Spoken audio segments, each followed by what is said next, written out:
we'll go ahead and get started. People can join in as they come in. I put the Beatitudes back in because you guys last week had, I had not given you direction on going ahead and reading and all that stuff. So I didn't know if you wanted to go back and visit anything, if you've had a chance to go back and, read the first chapter, or if we can move on to the extensions. It's up to you guys, or you all. I'm trying not to use the phrase you guys, so if you see me correcting myself, that's why. Just chalk it up to your Yankee hood. Okay. On page 19, it was how we really need to listen. Mhm. How to listen, really listen to those in need, how to share resources, how to realize that he did not know everything. And in my background as a social worker, that was just pounded into us, that we had to listen and be very attentive. And I thought, because it's a skill. And I'm not sure people always realize that.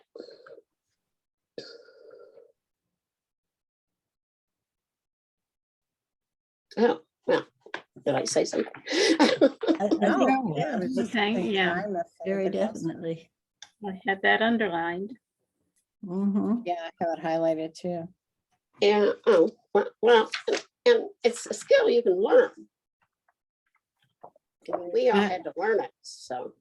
I actually trained instructional coaches at one point, and we spent a couple hours on active learning and different reflection skills and all that stuff. The hardest thing for me is that I have my own little questions and agendas going on in my head, and so sometimes I don't really listen. Right. So busy with my head. And that is one of the problems, that people are so busy trying to think what they're going to say next that they don't hear what the person says. Yeah. And I know, because you can listen with your body as well as with your head. And people know that. Yeah. But I always, like Ann said, sometimes you wish you wouldn't do that. Right. You hear more than you want to. Stephanie, I was saying, I think before you got on, that I appreciated in the sermon this morning that you went back and were, referring to some of the things that we talked about last week. And it even made it come together more, just that fact of, we had talked about responsibility, that if we know these things, then we're responsible for doing something and, making a difference. And these have really been reframed to me through this discussion, of not, I just kind of always wrote them off as what you were talking about this morning, that these are just kind of the misery loves company and we're good, kind of thing. And it's not that at all. And I really have enjoyed looking at them in a little more detail. Anything else on the Beatitudes before we move on to the extensions? How do I get to see everybody? I'm only seeing 4 of you. Oh, gallery. Isn't that what you have to do? You can, if you do gallery, you should see. Everybody. Let's see. And We don't, at least on mine, you don't, the whole gallery doesn't fit in, but if you scroll, you can see the 2 or 3 who are on a different screen. right, there's a little arrow. Oh, yeah, Oh, well, that's okay. Bill. I Okay. don't have gallery. Oh, view. Yeah, there's little pictures up at the top of where people are. Side by speaker, side by side gallery. Mhm. There they are. Oh. You learn something new every day. Well, good. I'm glad I said something. Good. And I'm glad everyone else got it, but we didn't. Well, Well, let we'll me see. say that actually I'm preaching next week at Broadway. I haven't preached in a long time, and it's the lectionary is next week is the Beatitudes. Oh, So, Aren't you lucky? I am. I am. You can So, just take Stephanie's sermon. there you go. interestingly enough, I'd written a poem kind of, I'd say 20 years ago, when the Sanders and I and Don Allen went to a Church of the Savior class in DC. We did that for a term, and mine was on Dorothy Day, and we hit the Beatitudes. So anyway, it was similar stuff to what Stephanie talked about and what Amy is talking about too. Okay. That was all helpful. But can you put it on a cup? That's the question. Yeah, I love that little, that was good. Okay, so they talked about that this was building a fence around the Torah.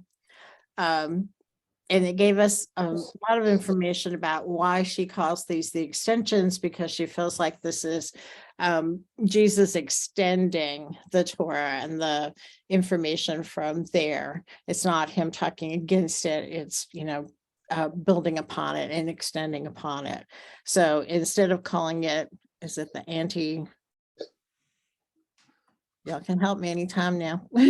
Pieces and Yeah, just- instead of calling it Antitheses? the antithesis, she calls them the opposite of the opposites. She calls them the extensions.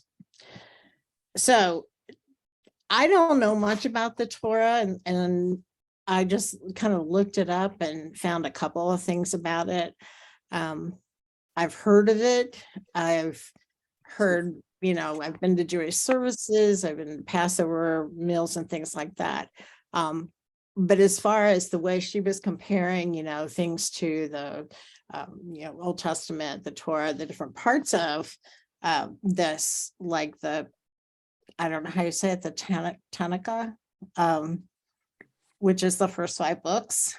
I didn't know about all these like different pieces of it, how it was broken up. So I just put some information that I found up here, but you people that are scholarly in theology and stuff, anything you can, help us with to have a better grip on what exactly the Torah is and what role does it play in Judaism, as we relate this to the fact that Jesus was a Jew and was teaching to Jews at this point with the Sermon on the Mount.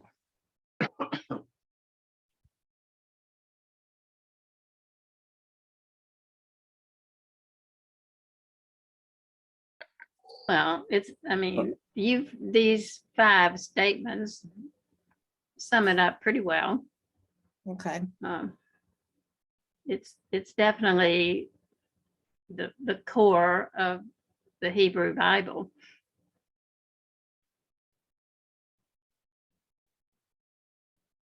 The word mitzvot was a new word for me.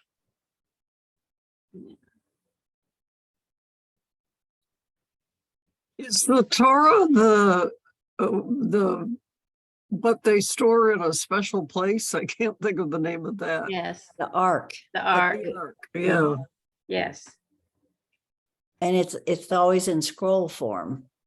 I think I shouldn't say always, but the 1 or 2 times I've been in a temple or a synagogue when they brought it out, it was in scroll form. Yeah.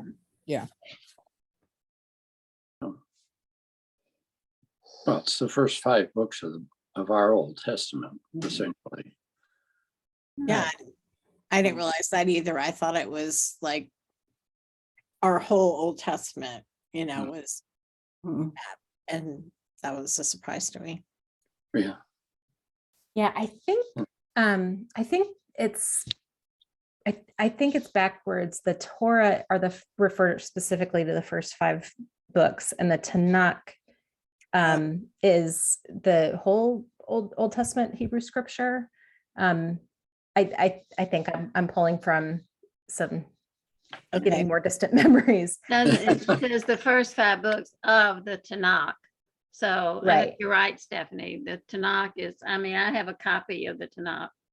Yeah, and the word Tanakh that stands the T, that Ta is for Torah, Na is Navim, the prophets, and then Ketuvim, the wisdom writings. Mhm. That would that's just putting them all together, the writings, the prophets, and the law. And then the Torah specifically would refer to the first 5 books. But I have a lot of folks on here that I think can correct me if I'm wrong. Yeah, that's how it was. I just thought it was important just because the way she's connecting, and I think especially the last bullet, that it's the document that contains all of the rules by which the Jewish people structure their spiritual lives, because we've talked about the Beatitudes being the teaching that Jesus was doing. And so based on, what he had learned and read and knew of from the Torah, he was using that information to teach, but also to expand on the information that he goes into with the extensions. Yeah. Okay, so this kind of clarifies it in Matthew chapter 5, 17 through 20. I used the Good News translation this week just for fun. I just like to change it up and use different ones sometimes to see how they present it. Do I have a volunteer or two to read this or break it up maybe at verse 19? I'll Yeah, read it. Do not think that I've come to do away with the law of Moses and the teachings of the prophets. I have not come to do away with them, but to make their teachings come true. Remember that as long as heaven and earth last, not the least point nor the smallest detail of the law will be done away with, not until the end of all things. You're supposed to start. Do you want me to pick up from there? No? Or- Great. Okay, so then whoever disobeys even the least important of the commandments and teaches others to do the same will be the least in the kingdom of heaven. On the other hand, whoever obeys the law and teaches others to do the same will be great in the kingdom of heaven. I tell you then that you will be able to enter the kingdom of heaven only if you are more faithful than the teachers of the law and the Pharisees in doing what God requires.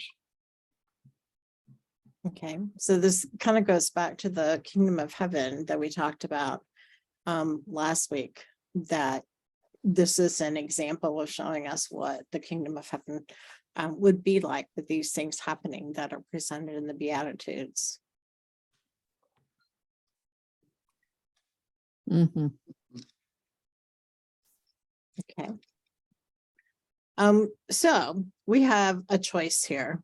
We have murder, we have adultery and divorce, we have violence, and we have loving the enemy. As I said last week, I feel like we're on The View or something, we have our hot topics here. So I'm going to leave it up to y'all. Is there one in particular that you want to spend, make sure we get to, so that we do it first and spend our time on it? The only one that she didn't go into in detail in the book is the oath taking. I believe swearing. But, How yeah. about violence, since we're dealing Yeah. with so much of that? Okay, Sounds good. so the violence section begins on page 37 at the bottom. Everything is building a fence against, in this particular case, violence. We're trying to figure out how do we deal with this. And it refers to Matthew chapter 5, 38 through 42. So again, if someone will just read the scripture, and then we'll get into it. You Yeah. have heard, go ahead. You have heard that it was said, an eye for an eye and a tooth for a tooth. But now I tell you, do not take revenge on someone who wrongs you. If anyone slaps you on the right cheek, let him slap you slap your left cheek too. And if someone takes you to court to sue for your shirt, let him have your coat as well. And if one of the occupation troops forces you to carry his pack 1 mile, carry it 2 miles. When someone asks you for something, give it to him. When someone wants to borrow something, lend it to him. Hmm. And I put some questions on here from the leader's guide. We do not have to go through them and answer them, but they're there just to kind of get your thinking going.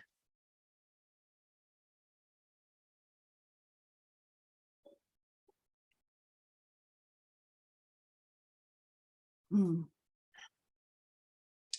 Well, there's also a place in here that talks about loving your enemy, Mhm. which can also, you know, I mean,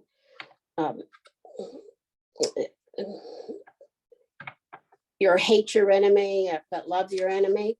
And Mhm. that puts a different spin on it. Mhm. I've just come from seeing the movie Till. Have any of you seen that? No. No, you It's got down about there. the murder of Emmett Till in the 1950s in yeah. Mississippi, and how his mother reacted, and how throughout most of the movie, she said, you know, people kept trying to say, you could be a spokesperson, you could work for civil rights. And she said, I'm a mother trying to get justice for the murders of my son. This has nothing to do with the bigger picture. But then when the verdict came back, even before it was delivered, she knew it was going to be not guilty. And that got her going. But I kept thinking, how does this apply to what happened to her son? How can you turn the other cheek? How, you know, how, oh, that's a really tough one. Well, this other part says that you know, that you can't be a doormat. Yeah, well, and I guess she turned the other cheek by working for justice, but it's very hard to see them not brought to justice. Not that she necessarily, or anybody would want them to be killed, but they were to not have them brought to justice and know that her son had died and all these other people were going to die too. It was really tough. Anyway, I'm sorry, that's just an aside, but it really struck me. No, it's not. Sue brought up the violence. Yeah. Yeah. It's interesting on page 39, that middle paragraph, and in the beginning of it, it talked about an eye for an eye, that it probably doesn't refer to an actual eye. Mhm. But to financial compensation was one of the things they mentioned. Mhm. I never heard it thought about that way.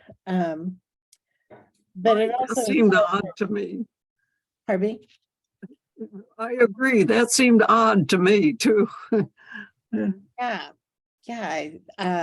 but I also thought when you go down and you talked about the slap, the suit, and the subjugation together reveal their import. Do not escalate violence. Do not give up your agency. Shame your attacker and retain your honor. That just really hit me, like, shame your attacker. I just found that very interesting. I vaguely remember a lot of things, but I vaguely remember this slap. If someone slaps you on the right cheek, the way you do that is by slapping someone with the back of your hand. You would use your right hand to do that, and you slap on their right cheek with the back of your hand, and that's a status symbol. That shows that that person is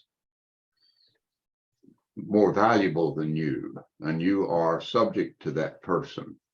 And you are to accept that by not accept it, but you are to say, well, go ahead and slap me on the other cheek too, because you can hurt me. You can hurt me. And the same thing goes through the rest of that. If you have a cloak and somebody doesn't have a cloak, that doesn't make you better. You ought to give them your cloak.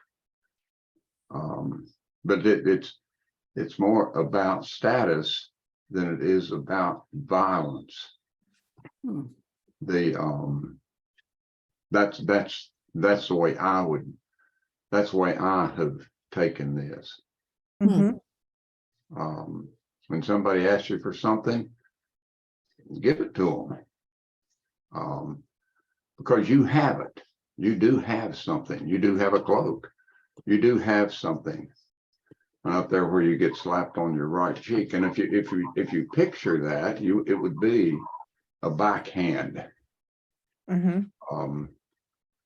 And so you have to turn somehow to let them slap you on the other cheek, which would be a forehand. And that would be more violent, but the issue is status here. It does mention something about that, that it also is a slap of dismissal and humiliation. when you Yeah. do Yeah. that slap thing here. Yeah. Yeah, the paragraph below the sentence you read is Mhm. that to be struck on the right cheek presumes were the striker right-handed, a backhand slap. You might practice this carefully. Anyway, Lamentations 3:30 speaks of giving one's cheek to the smiter, which is the person who does the hitting, and be filled with insults. Connotes reproach, disgrace, scorn, and shame.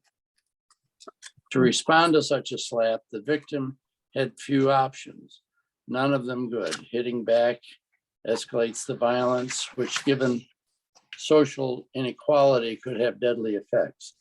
To cower does not help either. Cowering keeps the unequal and unjust system in place.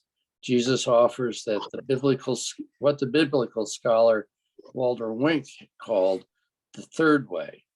Rather than escalate the violence and rather than lose personal dignity, face the perpetrator by making the violence and so the wrongness of the situation clear.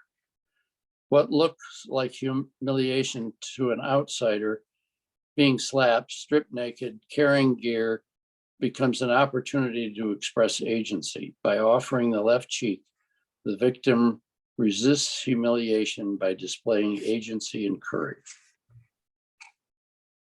So how do you all define the word agency? Thank you. The author uses it a lot in here. And I'm just curious. It's a word that keeps popping up lately. Yes. Taking, Agency and stuff. wouldn't Sorry, it be Marilyn. something like taking control of your own situation? Yes, I would say so. Taking responsibility for what you are doing. Yeah. Yeah. Listen, excuse me, but I apologize for coming in late. I was working on the PowerPoint for next week's congregational meeting. And all of a sudden I looked and I thought, oh my heavens, and this is much more interesting than. Oh, no. Well, maybe we won't go to the meeting if it's not. No dancing, no. No, I was only working on the budget part. Oh, okay. And coming in late, I had a real problem with this chapter. Okay.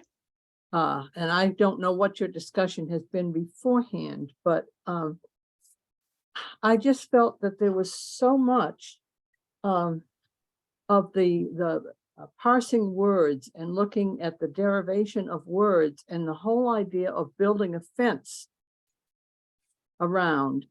It seemed like she was trying to build a fence around the things that were really hurtful, harmful, and I don't know. It almost seemed to me like excuses or rationales that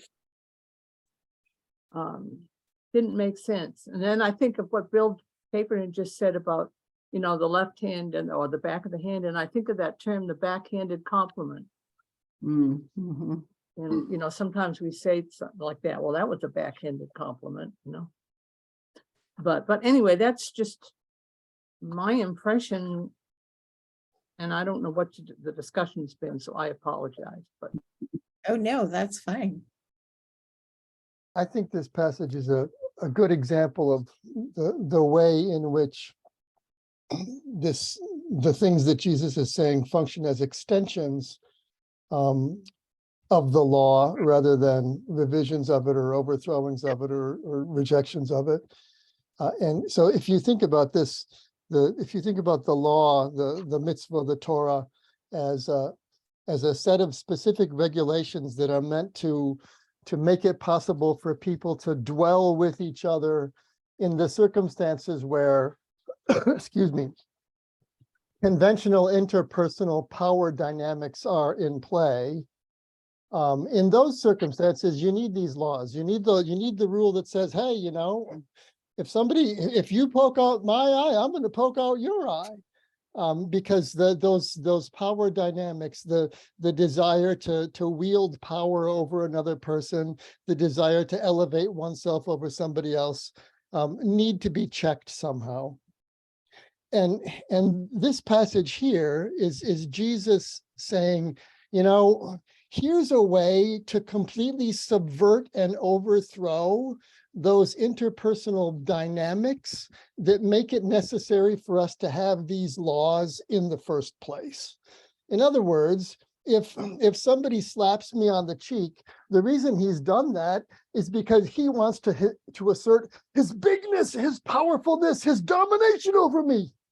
And if I respond to that by shrugging my shoulders, I've blown up the system. Or if somebody says, you have to carry my pack, and I say, well, I'm going to carry your sister's pack too.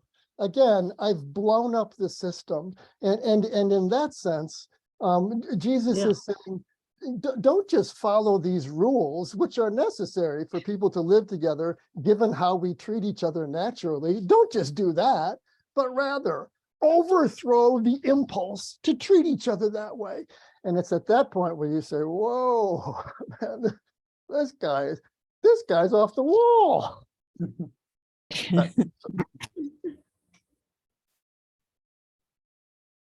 That makes sense. Let me add one other thing about, just to build on what Mark is saying, that eye for an eye and a tooth for a tooth is from the Torah, and it's a way of limiting within this community that we have.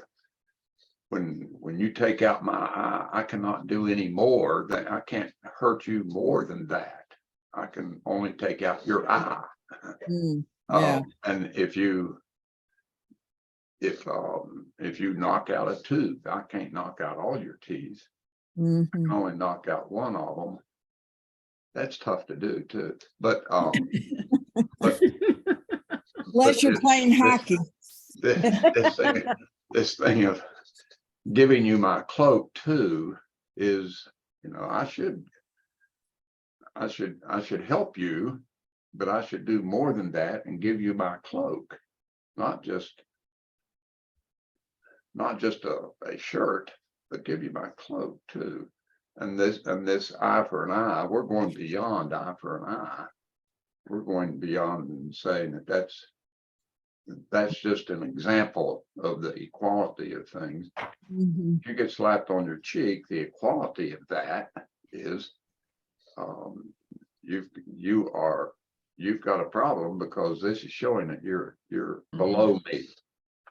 And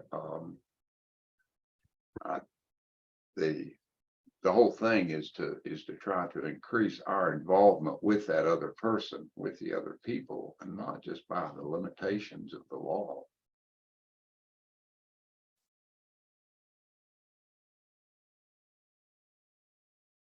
Yeah, I think that's a good explanation. So let's look at this third question for just a second. What might a modern equivalent of turning the other cheek be in this day and age? I was thinking about the Mamie Till story and how little power she would have had in her situation, but the choice to have an open casket was a very powerful way of claiming her agency in the face of violence.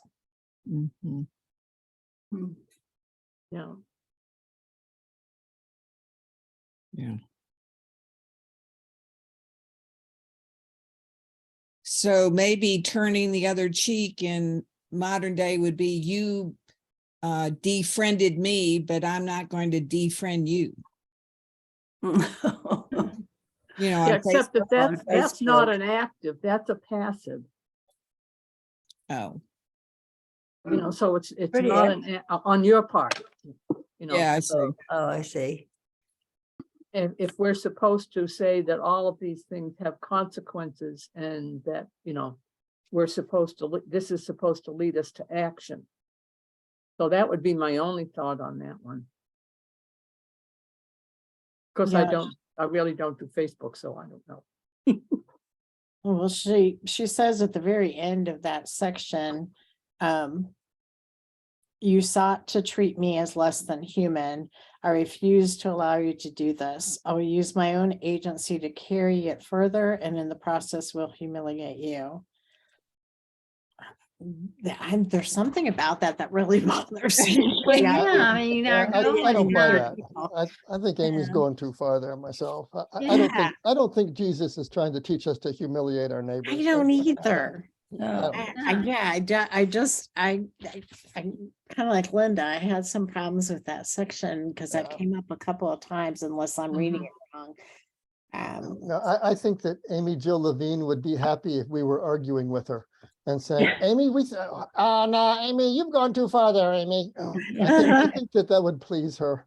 You weren't Okay. here, Mark, when Candy suggested we invite her to Zoom in with us. Yeah. Yeah. That'd be fun. She regularly teaches church Sunday school classes and church education. And Mary Lou, you mentioned her Nashville connection. She's taught at Westminster. Yeah, she has. I was saying yeah. Lisa has missed her because Lisa's usually down with the 5-year-olds teaching godly play. But We were she's chatting often about, there, yeah, at Westminster. some people were here early and we were chatting about that. And, I said, I would love to know how she became, what sparked her to her interest in the New Testament. But anyway, get off topic, but I do think it'd be fun to see if she'd join us or do something with this. I think what we just talked about kind of ties into loving the enemy then for the next Yeah. session. I'm I sorry. agree. Okay. So let's look at the scripture that goes with this one and see how maybe these two things tie together. And So what page is that on? it starts right after the section we were in. 41. 41. 41. Okay, Building a fence against limiting love, loving the enemy. You have heard that it was said, love your friends, hate your enemies. She had an interesting note about that, by the way. But now I tell you, love your enemies and pray for those who persecute you, so that you may become the children of your Father in heaven. For he makes his sun to shine on bad and good people alike, and gives rain to those who do good and to those who do evil. Somebody else will pick it up. Why should God reward you if you love only the people who love you? Even the tax collectors do that. And if you speak only to your friends, have you done anything out of the ordinary? Even the pagans do that. You must be perfect, just as your Father in heaven is perfect. Well, that leaves me out. What? There's something about that perfect piece. I remember again, years and years ago, nearly 100 years ago, when I was in seminary, that verse, you must be perfect as your Father in heaven is perfect, as being the most haunting thing that I couldn't live with that. I couldn't become a minister unless I was perfect. That's a scary verse if Mhm. unless It we have has a- some way of fitting it in with the rest of this.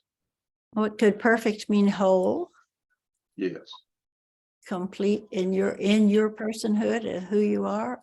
I don't know if I'm putting more there's probably than a It does biblical have a scholar. different connotation than what we're used to, but my brain's not conjuring it up at the moment. Stephanie, do you or Mark?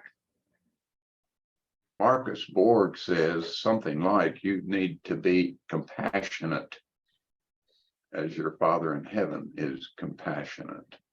That sounds like what I'm remembering. Yeah. Mhm. Or complete or whole. Mhm. I Oh, think there's what- also something about, in some ways, people know that the concept of being perfect, like God, is impossible. And holding up the example of the Pharisees and such a high bar, that if you're just going by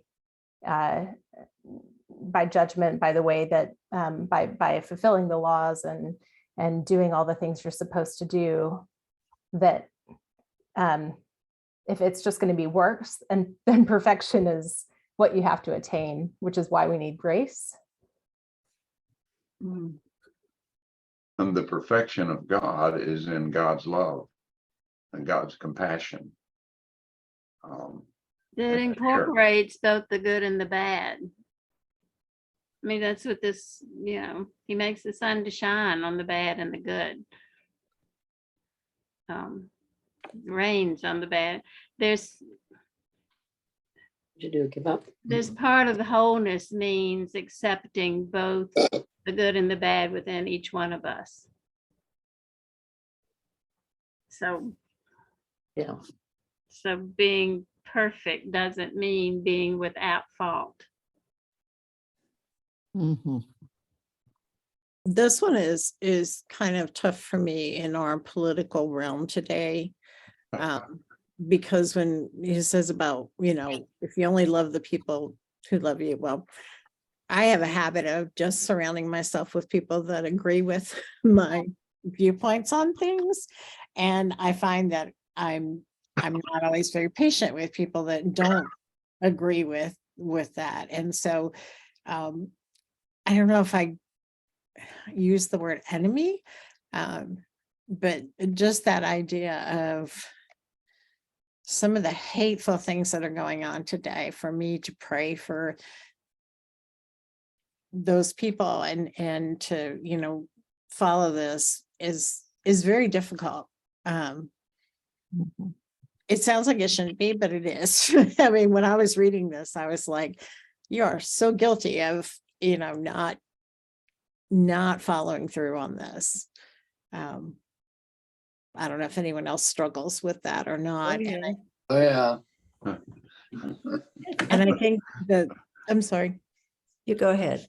Well, I think the even harder part for me is that when God's name is used to spread that hatred and to, justify things that are done and everything that, and I don't want to get us into a political debate, but it's just in the things that are happening in our country right now. This one's really difficult for me. Mhm. Mhm.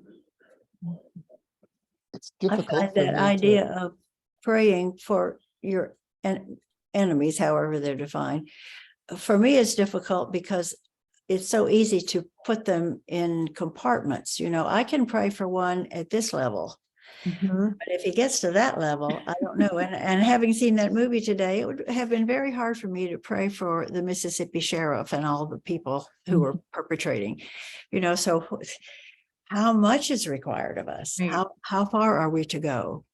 And I'm like, pray for them to think like me. I mean, how horrible is that?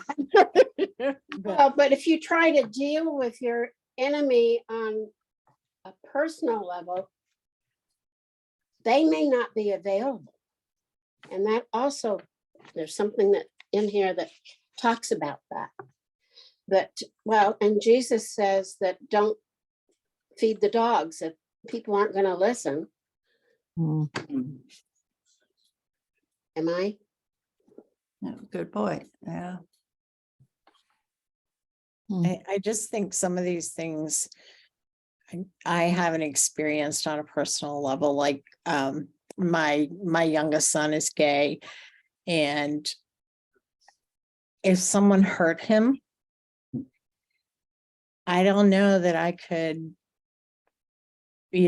really pray for them. And going back to the violence, too, of the forgiveness piece and everything, I think I've been lucky to lead a very blessed life in a lot of these things, because I think of Till and those kind of, what they had to face, that I feel like I have been blessed that I really haven't been put in super hard situations, that I had to have to practice these things. Mm. Well, I think of the Ukraines Mm. and the women of Ukraine when the Russians come in, and how abused they are, and how, of course, this has happened in every war, but I hope we don't do that. I don't think we do, but Yeah. it just would be awful. Mhm. I'm thinking of a meeting that, and I can't remember, Stephanie, you might be able to help, might have been finance team, or it could have been our COVID task force or whatever, but Mark Facknitz was there, and he was talking about the fact of the one of the Harrisonburg school board meetings, when parents were there and they were, talking about the books in the library and all of that. And it got to be pretty tense. And one of the things that the end of the mayor did was to take the person who actually was the worst, and in terms of, speaking and anger and full of misinformation, and invite her to come up and sit next to her up on the podium, and gave her an opportunity to speak there, and then to be part of the conversation that was going on. And she literally came down and took this woman by the arm or by the hand and led her up. And and I was thinking back to Eye for an Eye, what we were saying too. What she did was an active piece of showing love to a quote enemy and giving them a chance, and it changed the whole tenor of the meeting. Now, I don't have all of the details correct, but I remember Mark specifically saying how, the mayor came down and took her and brought her up and gave her a place of quote honor and the ability to speak. And she became much more rational. And so I think there are some ways that we can do some of this, but it doesn't come intuitively to me. I have to stop and think about it. And by then the moment's gone, I should have said, I should have done. Woulda, coulda, shoulda. Yep, you got it. Well, that's showing agency. The mayor showed her exactly. agency, right? Mhm. Yeah, the mayor was saying, I have the agency, I have the power, but I'm not going to do this in a way that humiliates you, but in a way that lifts you up. Yeah. Mhm. I have a hard time identifying enemies for myself. There's certainly people that I disagree with and people that I need to pray for, because I think they're not exactly behaving in the way God would want or hope them any more than I am necessarily. But I don't sense, I mean, they're not people who are physically or mentally openly hurting me. So how do, so who do we identify as enemies when, when they're not actively oppressing me? I mean, I can think in terms of systemic stuff and communal stuff and, national stuff, but that's different from identifying, quote, my enemies. Mhm. Yeah, how does the Bible do, other than if we're reading the history part of the Old Testament when they're at war with one another, how is that word defined? Enemy. I mean, I think of, well, for example, those sheriffs in Mississippi are not hurting me directly, but they're hurting me because they're perpetrating so much injustice. Now, does that make them an enemy or just a person who I think is not living up, like you said, Mary Lou, to what God requires? Yeah, I mean, yeah, and that's the tension. I mean, I think they need our compassion and mercy, our seeking to our prayers to bring them to justice, maybe. I mean, I don't, but yeah, I mean, and I guess part of that is my own privilege, is recognizing, that I'm not actively being oppressed. Mhm. Isn't it, would this be where, when you see that, then you work on justice as a whole?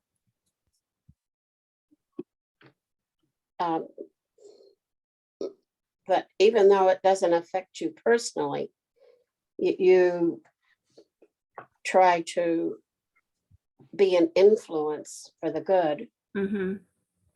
And even to the point of marching and so forth, in a nonviolent way. Of course, this is where, somebody's beating on you. I mean, there was a specific time when actually, I mean, she was one of the caregivers that was tending Chalice's mother, was especially hateful to me. And so, it took some time for me to process and get beyond that. But my prayer in the beginning was, God, you take her and you love her, because right now I can't. So maybe that's the first prayer for, enemies that are actually, that we're feeling hurt by, is to give them over to God until we can find the courage and the compassion to love them again. As Fiddler on the Roof says, far away. Yes. Well, that would be removing yourself. You're right. That,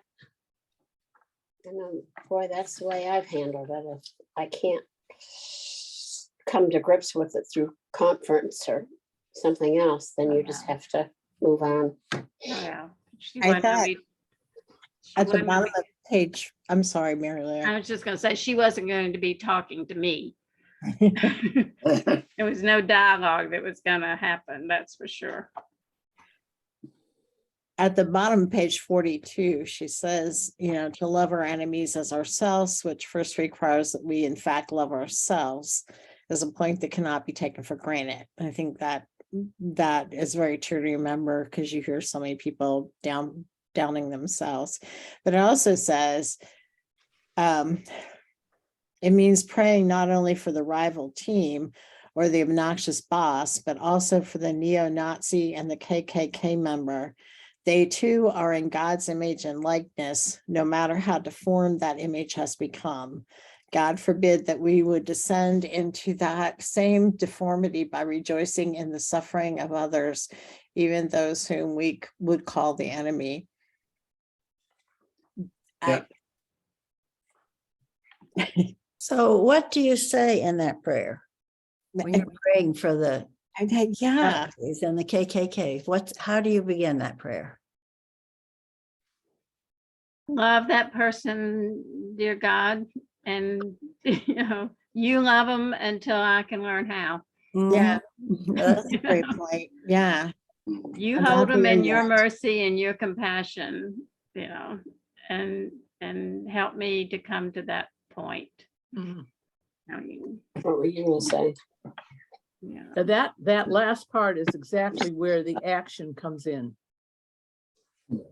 The consequences, show me, help me, Mhm. show me what I need to do. Mhm. Yeah, So I thought that that paragraph was quite telling. And I really like the imagery of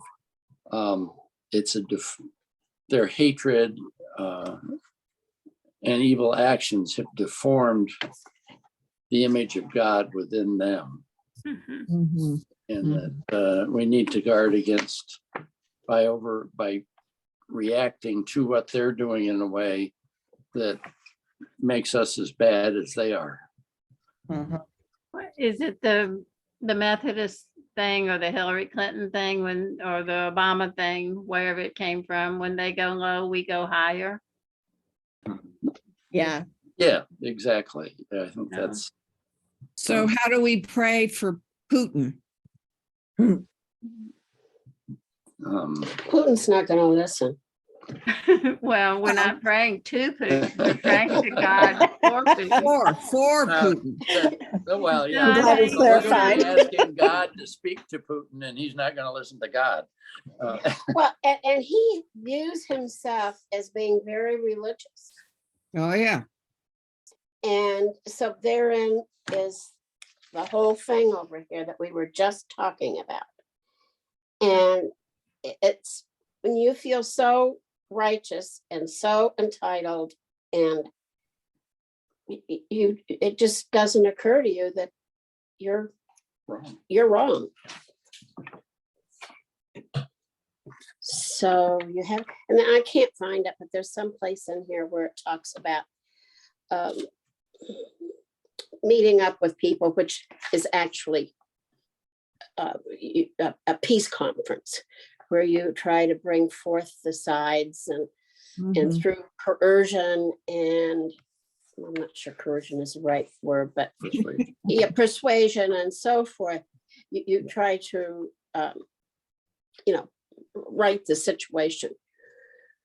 Now, unfortunately, sometimes seems like that World War I caused World War II, and World War II seems to be causing this. So I don't know that we've done so good. Well, and maybe the prayer action is to support the Ukrainians in some way, Right. maybe that's the action. Years ago, when there was, I'd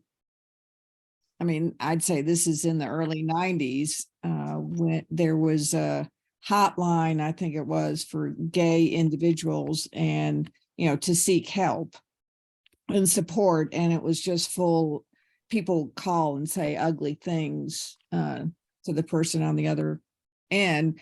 And so a group of people got together to support the gay community and just to listen to them, and to see how we could be supportive.